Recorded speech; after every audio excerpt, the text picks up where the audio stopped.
Hello నమస్తే. నేను journalist Srinivas.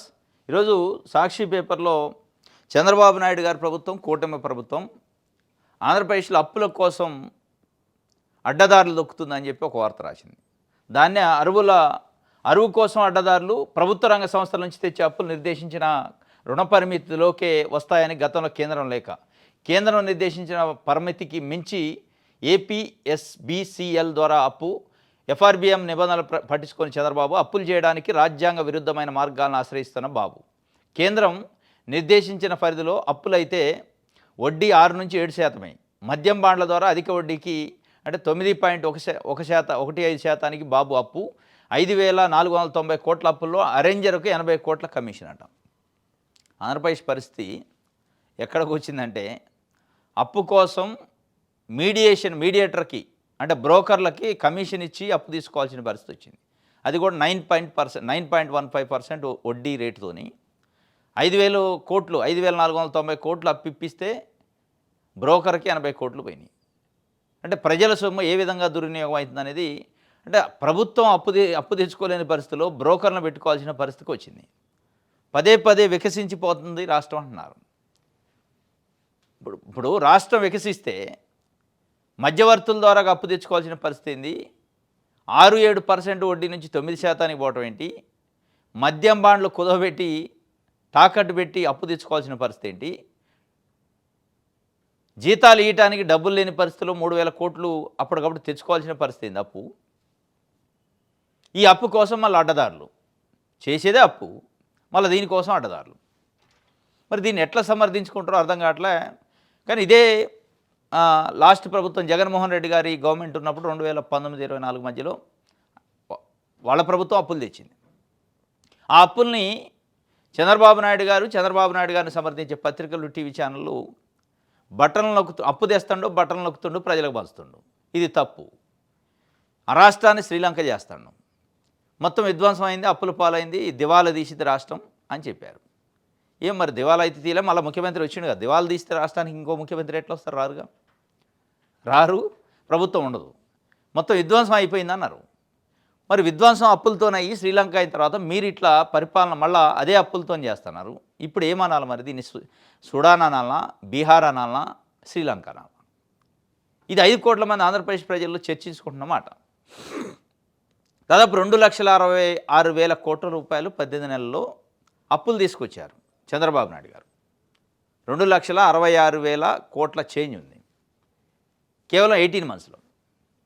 మరి మిగతా ఇంకా ఉంది. మరి వీటిలలో ఏం చేస్తారు? దాదాపు ఇంకా 40 నెలల పరిపాలన ఉంది చంద్రబాబు నాయుడు గారు. ఈ 40 నెలల పరిపాలనలో ఎంత అప్పులు తెస్తారు? ఇంకెన్ని లక్షల కోట్లు తెస్తారు? దీనికి మళ్ళీ అడ్డదారులు దొక్కుడేంటి? నేను గెలిస్తే సంపదని సృష్టిస్తా అన్నారు చంద్రబాబు నాయుడు గారు. సంపదను సృష్టించి పంచుతా, అప్పులు చేయను అని చెప్పారు. దీనిపైనే పెద్ద ఎత్తున ఇప్పుడు ప్రజల్లో చర్చ. ఈ అప్పులు ఏంటి? అమరావతి ఏంటి? పోలవరం ఏంటి?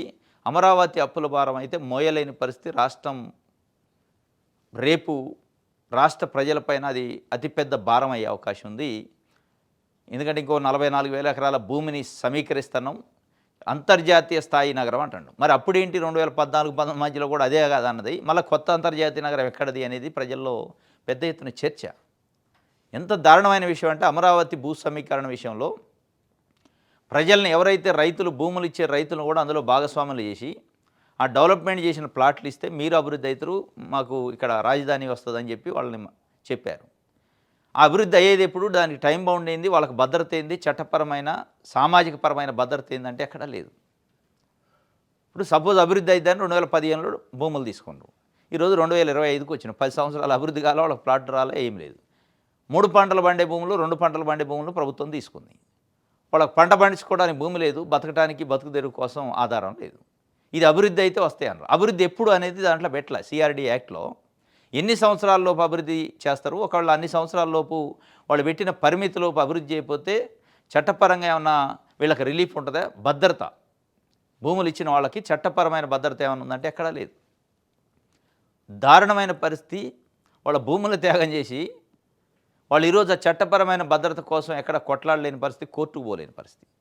వాస్తవంగా అది పెట్టాలి. నిజంగానే కమిట్మెంట్ ఉంటే ఎస్ మేము భూమి ఈరోజు తీసుకుంటున్నాం కదా, ఎగ్జాక్ట్‌గా 5 ఇయర్స్‌లో మీకు డెవలప్‌మెంట్ చేసి ప్లాట్లు ఇయ్యకపోతే మా పైన చట్టపరమైన చర్యలు తీసుకోవచ్చు. మీ భూమిని మీరు తిరిగి తీసుకోవచ్చు. లేదా రకరకాల చట్టపరమైన రిలీఫ్స్ ఏమైనా ఉంటే ఇవ్వాలా. ఏది ఇవ్వలే. ఇప్పుడు 10 సంవత్సరాలయింది. ఇంకో 10 ఇయర్స్ అయినా వాళ్ళకి దిక్కు దివానం ఉండదు. చట్టపరమైన రిలీఫ్ లేదు. భద్రత లేదు. సామాజిక భద్రత లేదు. చట్టపరమైన భద్రత లేదు.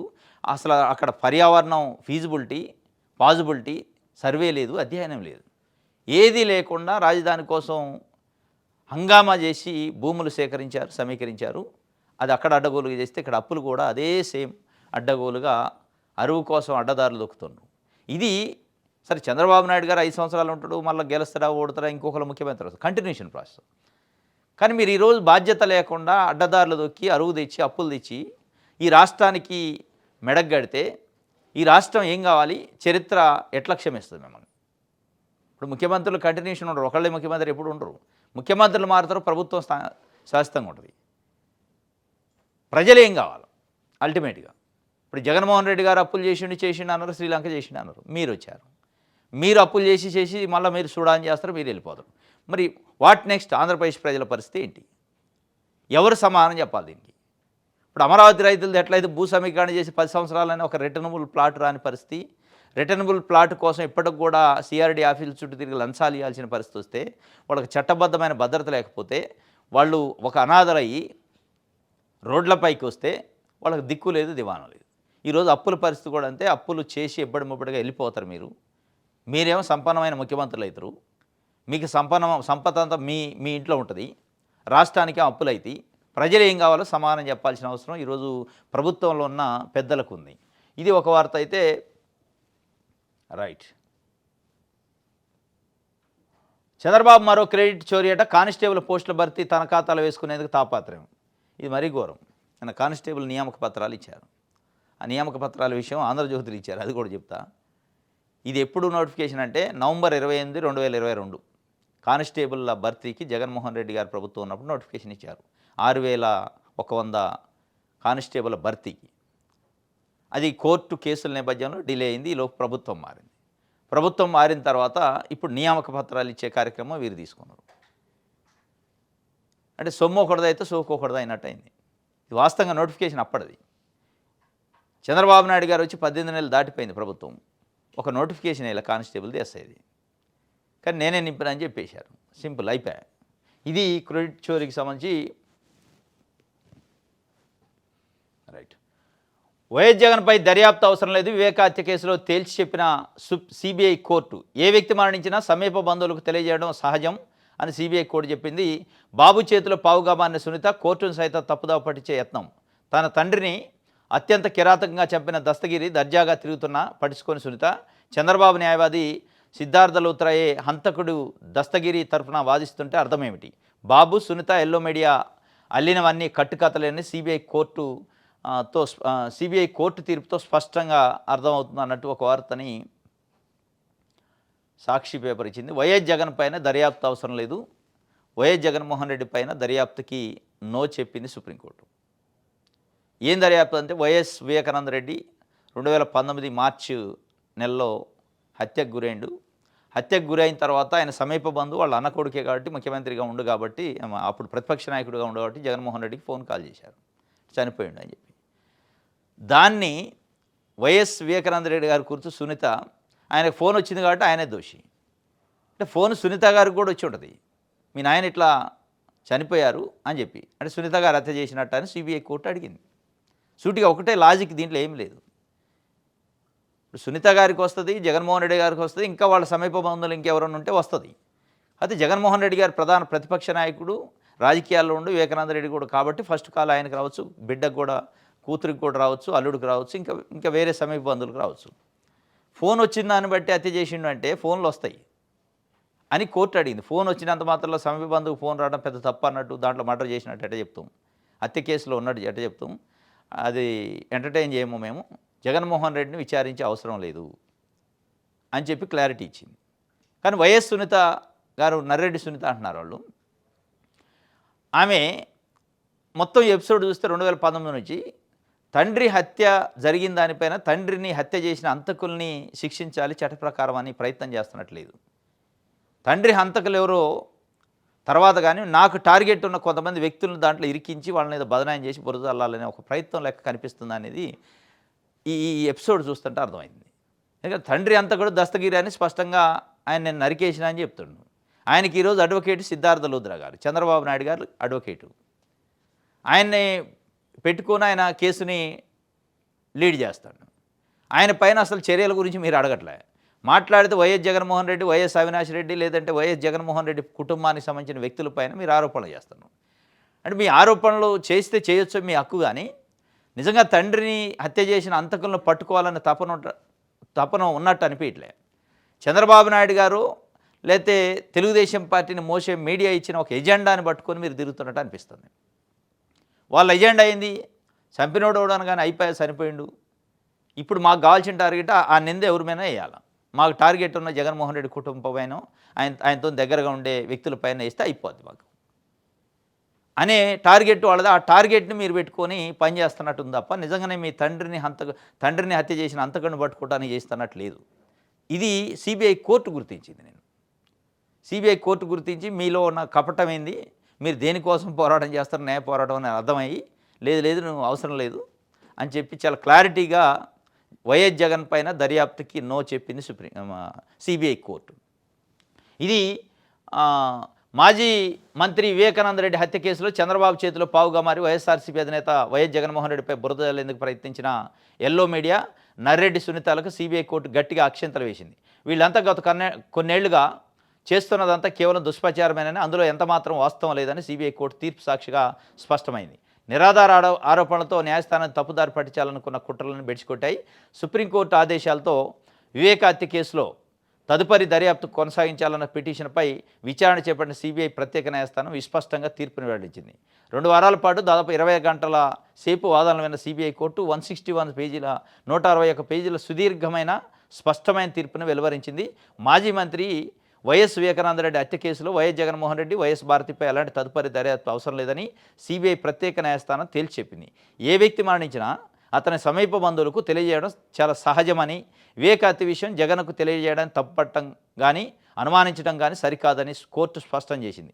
వివేక హత్యకు సంబంధించి వైఎస్ జగన్కు ముందే కాలు వచ్చిందంటూ చంద్రబాబు, ఆయన చేతిలో పావుగా మారిన సునీత, ఎల్లో మీడియా చేసిందంతా దుష్ప్రచారమేనని, అంతా కట్టుకథలేని ఈ తీర్పును బట్టి స్పష్టమైంది.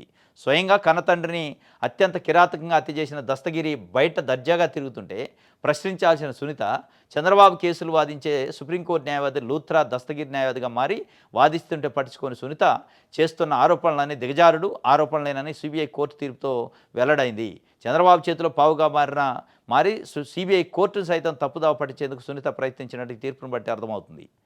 ఇది ఏ వ్యక్తి మరణించినా అతని సమీప బంధువులకు ఫోన్ కాల్ చేయడం సహజమైన విషయం, దాంట్లో పెద్ద తప్పు పట్టాల్సిందే లేదు. దాన్ని బేస్ చేసుకొని కేసులు, ఇన్వెస్టిగేషన్లు, దర్యాప్తులు అంటే మేము ఇవ్వం. చాలా స్పష్టంగా చెప్పింది.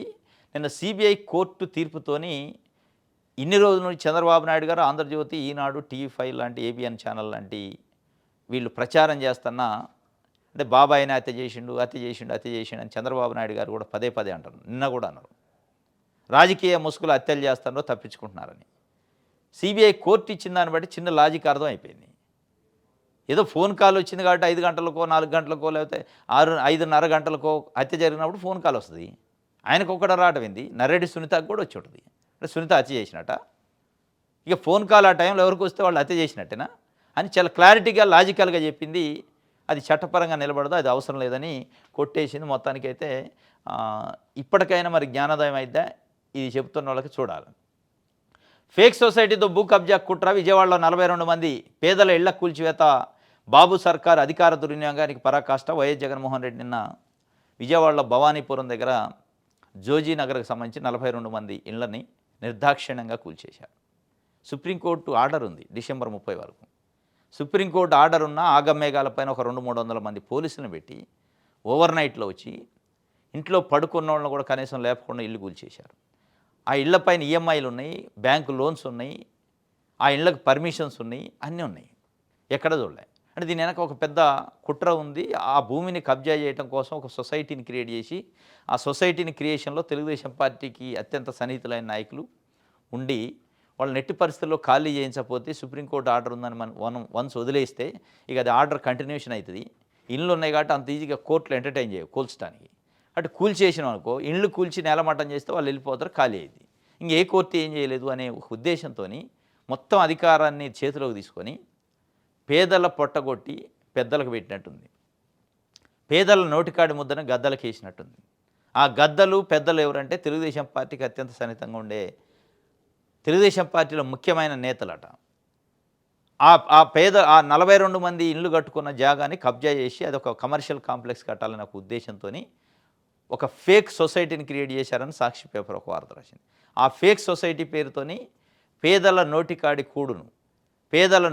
గూడును కొట్టేసి పెద్దలకు పెట్టే కార్యక్రమం చేస్తున్నారు. దానికోసమే సుప్రీంకోర్టు దేశంలో అత్యున్నత న్యాయస్థానం ఆ ఇచ్చిన జడ్జిమెంట్ను కూడా ఆర్డర్ను కూడా పక్కన పెట్టేసి అసలు ఆ ఆర్డర్ మాకు తెలియదు అన్నట్టు కూల్చేశారు. ఎవరు దీనికి బాధ్యులు? అంటే ఎంత వ్యవస్థ వ్యక్తుల చేతుల్లోకి వ్యవస్థని చట్టాలను తీసుకుంటున్నారని దీన్ని బట్టి అర్థమైంది. చంద్రబాబు నాయుడు గారు నిన్న చెప్తుండు, జగన్మోహన్ రెడ్డికి జైలు అంటే లెక్కలేదు, చట్టాలంటే లెక్కలేదు, పోలీసులు అంటే లెక్కలేదు. దీన్ని ఏమంటారు మరి? మీకుందా కోర్టులు అంటే లెక్క? ఉంటే పేదల ఇళ్ళు వాళ్ళ నోట్లో మన్ను ఎందుకు కొట్టారు? మీకు నిజంగానే చట్టాలంటే గౌరవం ఉంటే మీ పైన అయిన కేసుల్ని అప్పట్లో కేసులు పెట్టిన ఆఫీసర్లను అరెస్ట్ చేసి జైల్లో పెట్టి బలవంతంగా బెదిరించి విత్డ్రా చేయించుకునే పరిస్థితికి ఎందుకు వచ్చింది? మీకు భయం, మీకు చట్టం అంటే గౌరవం ఉంటే. జగన్మోహన్ రెడ్డి కోర్టులు అంటే భయం ఉందో, జైలు అంటే భయం ఉందో లేదో కానీ మీకు చట్టం అంటే అసలు గౌరవం ఉందా? జైలు అంటే గౌరవం ఉందా? కోర్టు అంటే గౌరవం ఉందా? కోర్టు తీర్పులు అంటే గౌరవం ఉంటే ఇట్లాంటి పరిస్థితి ఉంటుంది ప్రభుత్వానికి. కోర్టు తీర్పును కూడా తెలవనట్టుగా నటించి కూల్చేసే ప్రయత్నం చేశారు, కూల్చేశారు. వాళ్ళని పరామర్శించడానికి మాజీ ముఖ్యమంత్రి వైఎస్ జగన్మోహన్ రెడ్డి నిన్న జోజీనగర్లో పరామర్శించారు. అక్కడికి వచ్చిన పబ్లిక్కి సంబంధించిన ఫోటో వేశారు. ఫేక్ సొసైటీలతో కబ్జా చేసే ప్రయత్నం చేశారు. వాళ్ళ బాధ చూడండి. ఒక్కొక్కరు ఆడపిల్లలకు పసుపు కుంకుమ కింద ఇచ్చినా అని ఒక ఆమె అంటుంది, ప్రభుత్వమే మమ్మల్ని రోడ్డు పాలు చేసిందని ఇంకొక ఆమె అంటుంది. ప్రైవేటు వ్యక్తులకు కొమ్ము కాసిన ప్రభుత్వం 25 లక్షల బ్యాంకు రుణం ఎలా కట్టాలి, ఊరిలో పొలం అమ్మి ఇక్కడ స్థలం కొన్నాం, లీగల్ సపోర్ట్ ఇస్తామని వైఎస్ జగన్ భరోసా ఇచ్చారు.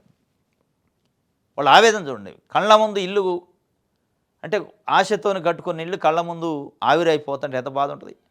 రకరకాల బాధలు, పిల్లల పెళ్ళిళ్ళ కోసం, లేదా ఊర్లో ఉన్న భూములు అమ్ముకొని వేరే ఆస్తులు అమ్ముకొని సొంత ఇల్లు ఉండాలని ఒక ఆశతోని ఇల్లు కొనుక్కుంటే, మీరు ప్రభుత్వమే చట్టాన్ని కాపాడాల్సిన, ప్రజలను కాపాడాల్సిన ప్రభుత్వమే చట్టాన్ని చేతిలోకి తీసుకొని నిర్దాక్షిణ్యంగా వాళ్ళపైన దాడి చేసి, వాళ్ళ ఇళ్లపైన దాడి చేసి కూల్చేస్తే ఏం కావాలి ఇప్పుడు? ఇది దుర్మార్గం అన్నమాట. ఇది సాక్షికి సంబంధించి. ఆంధ్రజ్యోతి చూద్దాం. శాంతి భద్రతల పరిరక్షణలో పోలీసుకు సెల్యూటు, 60 రోజుల్లో ప్రక్రియ పూర్తి చేసి 6014 ఉద్యోగాలు ఇచ్చాము. ఎవరిచ్చారు 60 రోజుల్లో? ఎప్పుడు వచ్చింది నోటిఫికేషను? ఇదే మరి. ఇట్లాంటి చోరీలు చేయొద్దు, తప్పిది. మీరు చెప్పండి, జగన్మోహన్ రెడ్డి నోటిఫికేషన్ వేసిండు, ఆయన భర్తీ చేయలేదు, కోర్టు కేసుల వల్ల నేను చేసినా అని చెప్పండి. కానీ నేను 60 రోజుల్లో చేసినట్టు ఎప్పుడు వచ్చింది? వాళ్ళు అసలు ఎగ్జామ్ రాసిన వాళ్ళు, నేను నియామక పత్రం తీసుకున్న వాళ్ళు కూడా ఆశ్చర్యం వ్యక్తం చేస్తారు. మేము ఎప్పుడో 2022లో అప్లై అయితే ఏంది 60 రోజులు అంటుండు, మరి ఇంత దారుణం అని వాళ్ళు తిట్టుకునే పరిస్థితి. మీరు ఎందుకంటే పెద్దవాళ్ళు, 76 సంవత్సరాల వయసు, మరీ ఇంత అడ్డంగా అబద్ధం ఆడితే పబ్లిక్లో పరువు పోద్ది. ఇక కింద ఇచ్చారు మళ్ళీ డైరెక్ట్ నేను భర్తీ చేసిన అనకుండా ఇండైరెక్ట్గా రాష్ట్రంలోని మొత్తం 55,000 కానిస్టేబుల్లో 24,000 మందిని నేనే నియమించిన. ఆ 24,000 మందిలో వీళ్ళు ఉన్నారా? ఈ నోటిఫికేషన్ ఉందా? 6,000 నోటిఫికేషను. ఇది ఎవరిది మరి? ఇది వైఎస్ జగన్మోహన్ రెడ్డి 2022 నవంబర్ 25న నోటిఫికేషన్ ఇచ్చిండు. ఇచ్చిన తర్వాత దాంట్లో ఉన్న టెక్నికాలిటీస్, లీగల్ ఇష్యూస్తో కోర్టుకు పోయింది. ఆ కోర్టుకు పోయిన తర్వాత ఏమైంది? ఆటోమేటిక్గా ఆగుతూ ఉంటుంది, డిలే అయింది. ఆ డిలే కాస్త మీ చేతుల మీదుగా మీరు ఇప్పుడు ముఖ్యమంత్రిగా ఉన్నారు కాబట్టి ఇచ్చే అవకాశం వచ్చింది తప్ప, ఈ దీంట్లో నేను 60 రోజుల్లో పొడిచినంటే ఆ పొడుసుడు ఉత్త పొడుసుడు ఎందుకు అట్లా చెప్పొద్దు. ఇప్పుడు మీరు ఇట్లాంటివి చెప్తే ఇది ఎందుకంటే నిరుద్యోగులు, యువత, చదువుకున్న వాళ్ళు, వాళ్ళకి తెలుసు నోటిఫికేషన్ ఎప్పుడు వచ్చింది, ఎగ్జామ్ ఎప్పుడు రాసినాం, ఫిజికల్ టెస్ట్ ఎప్పుడు చేసినాం, వాళ్ళకంతా తెలుసు. అన్ని లక్షల మంది ముందు అబద్ధం ఆడితే మీరు చెప్తున్న గూగుల్ డేటా సెంటరో, రైడ్ అనో ఇంకోటి చెప్తున్నారు కదా, నేనే తెచ్చినా అని, అది కూడా అబద్ధం అనుకుంటారు జనాలు. మీరు కేసులు విత్డ్రా చేయించుకున్నారు కదా, నేను కడిగిన ముత్యం లేక బయటకు వచ్చిన కేసులు కొట్టేసిన, అది అబద్ధమే. ఈ అబద్ధాలు ఇప్పుడు ఒక అబద్ధంతో 10 అబద్ధాలు బయటకు వస్తాయి మీరు ఆడిని. కాబట్టి ఇట్లాంటి అబద్ధాలు ఆడబాను. లోపల జరిగి తెలవకనో జనాలు నమ్ముతారేం కానీ, ఇప్పుడు గూగుల్, రైడ్ అను, ఆదాని డేటా సెంటర్ అన్నారు, అది చాలామందికి తెలవకపోవచ్చు, నమ్మొచ్చు కొంత మీరు తెచ్చారంటే. కానీ ఇది పబ్లిక్గా ఉంది కదా, నోటిఫికేషన్ ఉంది 28 నవంబర్ 2022. ఆన్ రికార్డ్ నోటిఫికేషన్ ఉంటుంది. వీళ్ళకి ఇచ్చే హాల్ టికెట్ పైన కానీ నిన్న ఇచ్చిన ఆర్డర్లో కూడా దాంట్లో మెన్షన్ చేస్తారు. So in so notification number, so in so date release అయింది, దానికి సంబంధించిన నియామక పత్రం ఇస్తారని. ఇక మరీ పట్టపగలు పచ్చబద్దాలు ఆడితే పరువు అది. ఇది పోలీసులకు సెల్యూట్ చేశారు చంద్రబాబు నాయుడు గారు. మంచిది, ఎందుకంటే ప్రజలను కాపాడితే సెల్యూట్ చేయొచ్చు. కానీ భవానీపురం జోజీనగర్లో ఇదే పోలీసులు 200 మందిని పెట్టి చట్టాన్ని చేతిలో తీసుకొని ఇల్లు కూల్చుతాను, మీ పైన ఉన్న కేసులు విత్డ్రా చేయించుకుంటాను, మీరు చెప్పిన వ్యక్తుల్ని కేసులు ఉన్నా లేకపోయినా అరెస్ట్ చేసి లోపల పెడుతున్నా సెల్యూట్ చేస్తానంటే కుదరదు. ప్రజలకి రాష్ట్రానికి రక్షణ కల్పించినందుకు వాళ్ళకి సెల్యూట్ చేయాల్సింది అందరం. కానీ అదే రక్షణ కల్పించే పోలీసుల్ని, హక్కులను కాపాడాల్సిన పోలీసులు మీరు వాళ్ళని దుర్వినియోగం చేస్తున్న వాళ్ళ అధికారాన్ని వాళ్ళు అడ్డంగా వాడుకుంటున్నారు. కొంతమంది పోలీసుల్ని వాళ్ళకి ఇష్టం ఉన్నా లేకపోయినా కష్టమైనా కానీ వాళ్ళని బలవంతంగా ఊబిలోకి దింపి రేపు వాళ్ళ భవిష్యత్తు పైన, వాళ్ళ కెరీర్ పైన దెబ్బ కొట్టే ప్రయత్నం చేస్తున్నారు. ఈ సెల్యూట్ వెనక అది కూడా ఉంది. పోలీసులను బెదిరిస్తే ఊరుకోం, ఎవరు రెచ్చిపోయినా ఉపేక్షించమని డిప్యూటీ సీఎం పవన్ కళ్యాణ్ గారు చెప్తున్నారు. మరి ఆ పోలీసులను బెదిరిస్తే ఊరుకోరు. చంద్రబాబు నాయుడు గారి పైన కేసు పెట్టిన కంప్లైంట్ని బెదిరించి కేసును విత్డ్రా చేసుకుంటే జైల్లో పెట్టి దాన్ని ఏమనరు? మరి మీరు మార్పు కోసం రాజకీయాల్లోకి వచ్చారు, మరి ఆ మార్పులో ఇది లేదా? ఇది కరెక్ట్ కాదు చంద్రబాబు నాయుడు గారు. మీ పైన కేసు వచ్చింది, ఆ కేసును ఏదో ఒకటి లీగల్గా ఫైట్ చేయాలి తప్ప ఇట్లా విత్డ్రా చేయించుకుంటే పరువు పోద్ది మనకి. మీరు నిజంగానే మీరు నిజాయితీ పరులు అయి ఉండొచ్చు. నిజంగా నిజాయితీ పరుడు అయితే విత్డ్రా ఎందుకు చేసుకోవాలి? కోర్టులో ఫైట్ చేయాలి. ఎవడు కూడా నిజంగా నిజాయితీ పరుడైతే, ఇప్పుడు చిన్న దొంగతనం అయిన కేసు ఉంటుంది, దొంగతనం చేయలేదు అని తెలిసినప్పుడు కోర్టులో ఫైట్ చేస్తూ అంటాడు. ఇక దానికోసం మళ్ళీ పోయి రాజీ పడ్డావు కంప్లైంట్తో విత్డ్రా చేయించుకునే పరిస్థితి వచ్చిందంటే అక్కడ ఏదో జరిగింది. మరి దీనిపైన మీరు మాట్లాడాలి. ఊరుకోని నేను పోలీసులను బెదిరిస్తా అంటే చట్టాన్ని బెదిరించి కోర్టులు తప్పుదోవ పట్టించి కేసులు వెనక్కి తీసుకుంటుంటే మీరు ఏం చేస్తున్నారు? ఏం మాట్లాడుతున్నారు? ఇప్పుడు జోజీనగర్ లాంటి దగ్గర 42 మంది కుటుంబాలను రోడ్డును పడేశారు మీ ప్రభుత్వమే. ఏం మాట్లాడరు? మరి దాన్ని ఏమంటారు? మరి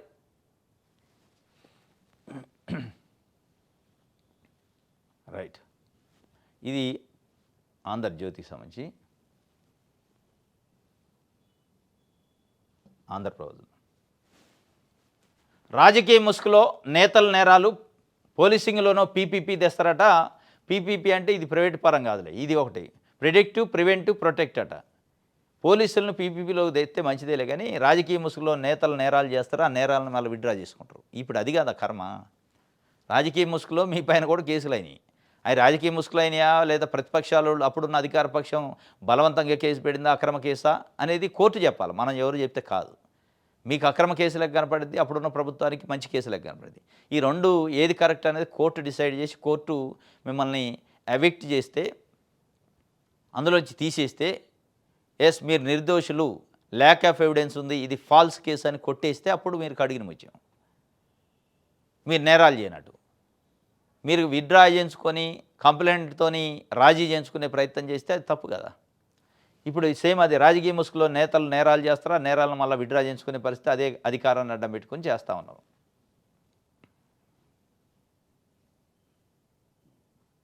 రైట్,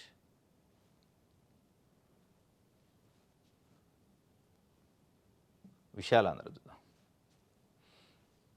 కోర్టులు అంటే జగన్కి లెక్కలేదు, వాయిదాలకు వెళ్లరు, నేరగాళ్లను సమర్థిస్తారు. విజయవంతమైన పీపీపీ విధానంపై తప్పుడు ప్రచారం, వైసీపీ అధినేతపై సీఎం చంద్రబాబు ఆగ్రహం. కోర్టులు అంటే జగన్కి లెక్కలేదు, కరెక్టే, ఆయనకు వాయిదాలకు పోవట్లే. మీ పైన కూడా కేసులు ఉన్నాయి, ఎప్పుడైనా పోయిన దాఖలాలు మేమైతే చూడలే ఇప్పుడు కళ్ళతోని. మీకు లెక్క ఉంటే మీరు పోయారా? మీరైనా వారైనా రాజకీయాలు, మీరు చేసేది రాజకీయాలు. మీ కోర్టులు అంటే లెక్క ఉంటే, చట్టం అంటే లెక్క ఉంటే, చట్ట ప్రకారం మీ పైన కేసులను ఫేస్ చేయాలి కదా. చేయలేదుగా. మరి చట్టవిరుద్ధంగా ఆ కంప్లైంట్ చేసిన అధికారిని అరెస్ట్ చేసి జైల్లో పెట్టి విత్డ్రా చేసుకున్నారు. మీకేం లెక్క ఉంది? ఆయన కోర్టులు అంటే లెక్కలేదు. మీకు గౌరవం ఉందా? మీకు చట్టం అంటే గౌరవం ఉందా? న్యాయం అంటే గౌరవం ఉందా? రాజ్యాంగం అంటే గౌరవం ఉందా?